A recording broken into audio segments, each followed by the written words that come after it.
Three,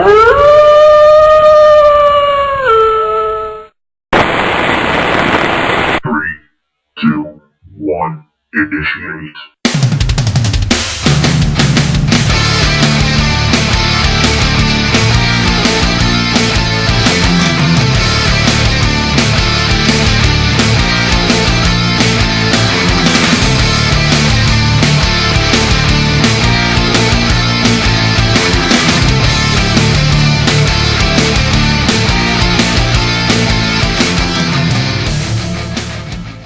Hello there everybody and welcome back to Enter the Wolf Time. Okay everybody, today on Enter the Wolf Time we're going to be looking at something a little bit different. I'm going to show you some of the terrain that I've made over the months, years, whatever. It's Inquisitor scale terrain, and now I personally don't think that I'm any good of a terrain builder, so I'm going to let you guys be the judge on that. The terrain is for Inquisitor, it's 54mm scale. And it's made predominantly out of just pure polystyrene and random bits box bits. Also, I'm going to give you guys a bit of a update on what I've been working on miniature-wise.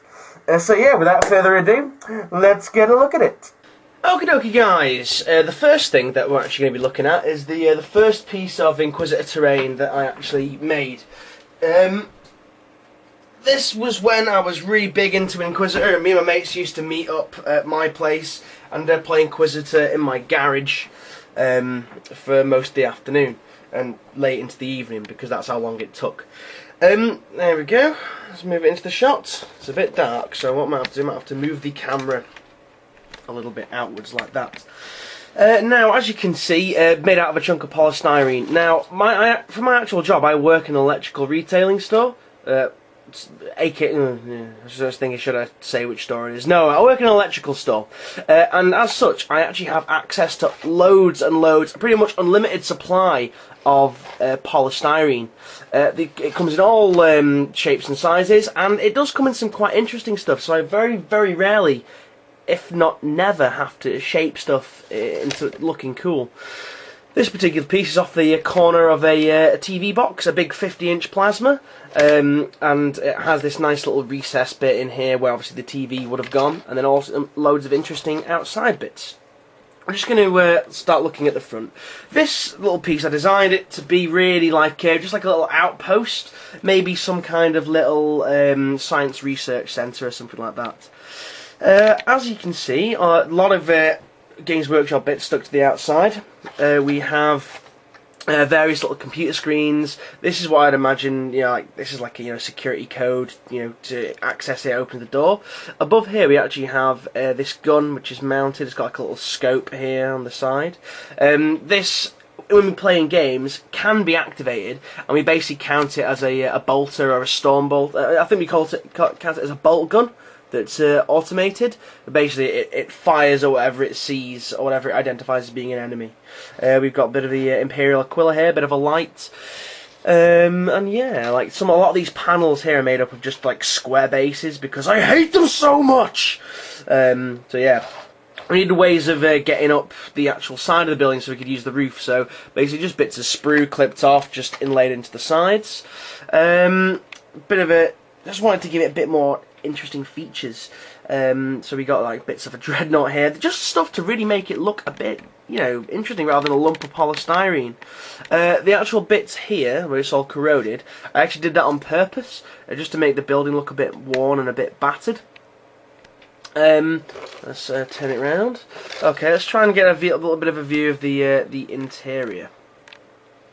Oh, you can't really see that too well. I'll have to bring in reinforcements in the form of my desk lamp. Hopefully that'll give it a bit of... Nope, that's just made it worse, in fact. So let's bring it down here.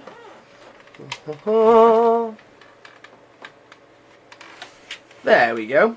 That's a bit better. Although I am about to knock my TV absolutely flying. There we go. In the interior, I really decided not to paint the interior because most of the time it's dark anyway, and also because I had a hard time getting in into the inside of it. As you can see, we've got like some Imperial like consoles and stuff here. It's, you know, all been wrecked and stuff, like down there. It's, you know, all its insides pulled out and stuff like that. We actually have the the inside part of it there, all corroded and all dusty and grimy looking, stuff like that. I don't need that anymore. Turn that off. Whoa, it makes a big difference with that light on. Now, on the actual top of it, on the roof, I'll just show you that now. This is made so that you can actually access it from inside as well, get up onto the roof. We've got just some interesting bits, like this little slidey shutter bit here. This goes across and people can come out, I guess. Some random bits. The actual outside of it, how I do these things, I have to cover them in PVA glue first, because if you spray spray paint onto polystyrene straight off, it really corrodes it, as I will now show you. Okay guys, here we are in my garage, and what we're going to do, we're going to show the effects of spray paint on polystyrene. I'm sure you guys are all aware of this, but I just really wanted to put this on the episode today. So we're going to shake the spray paint up. It's really cold. I'm not using the technique I showed you very early on in my show. I'm warming it up because this is a green one. It's green spray. It's gloss spray as well, so it's a bit rubbish, and I don't really use gloss spray. But yes, bit of terrain here. As you can see, I've had a bit of fun with this already.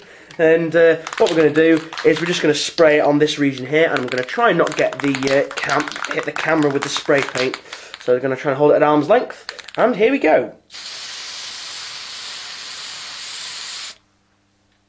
Now, very shortly you will see the polystyrene melting away. As you can probably see, it's starting to fizz. Let's get a bit more on there. Oh, there we go. You can see it's eating it away, it's eroding it. Woo! Those fumes are mighty strong. Getting a bit high in here. Yeah, that actually looks like a really cool, melty alien effect, actually. I quite like that. But yeah, you can see what happens when you put spray paint on it. And what we're going to do, we're going to leave that a second and come back to it once it's dissolved. Okie dokie.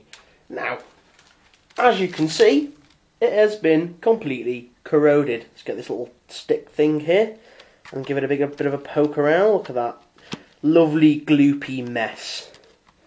Doesn't that look tasty, boys and girls? God damn, the fumes are fucking ridiculous off that spray paint. Let's get rid of that. Remember kids, solvent abuse can kill instantly. And we're back to the piece of scenery.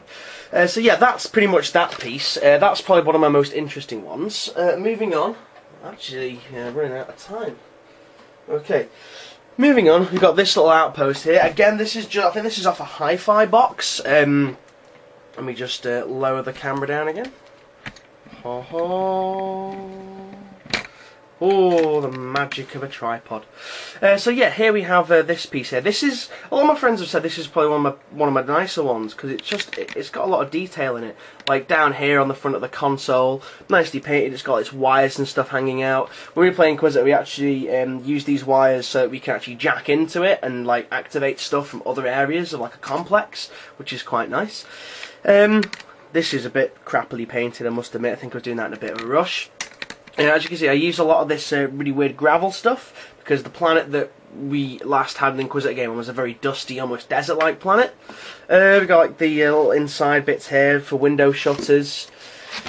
And then just around the back, just like some other random bits. Now this is another example of what happens if you let it, the polystyrene, if you don't coat it with PVA. You basically just get a big massive hole in it, and this was actually a spot that I missed, so I basically just decided to make it into a little feature. Okay, moving on.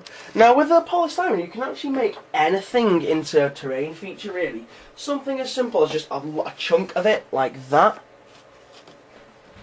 Just makes a nice little wall to hide behind and duck behind and stuff like that. Got some graffiti. Emperor save us! Oh well, there's an undivided symbol there, and then death! Because this wall is death! We've got some of the stuff around the front. Got like, no mutants, we're not bad! Yes, you are, you mutants. Got some other random graffiti and stuff like that on there.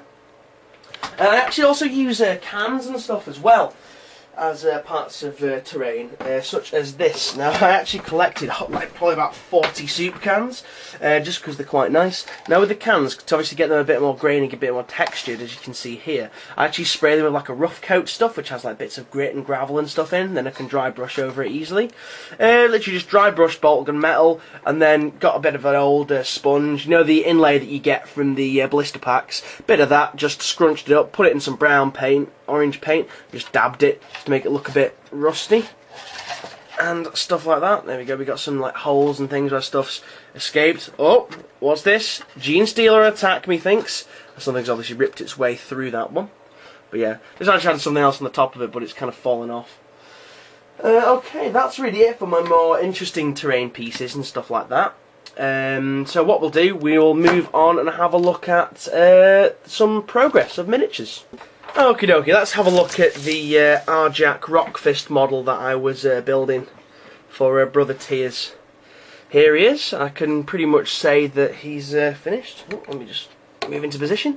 He's pretty much finished now, although we do need a bit more light on the subject. Oh, not from the side though.